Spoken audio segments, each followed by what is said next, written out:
Narinig mo na ba ang tungkol sa Enchanted Forest sa Quezon, yung lugar na bawal pasukin kapag gabi? Ayon sa mga taga roon, tuwing 2:00 ng gabi, nag-iiba raw ang itsura ng gubat. Ang mga daan na pamilyar sa umaga, biglang naglalaho.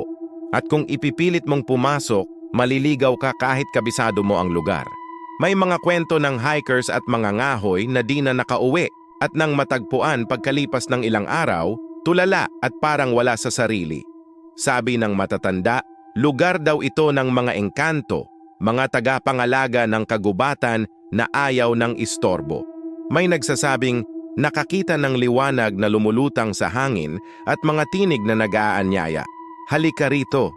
Hanggang ngayon nananatiling misteryo kung ano talaga ang nasa loob ng kagubatang yon. Pero isa lang ang paalala ng mga taga Quezon, kapag gabi na, huwag mong subukang pumasok dahil baka hindi na ikaw ang lalabas.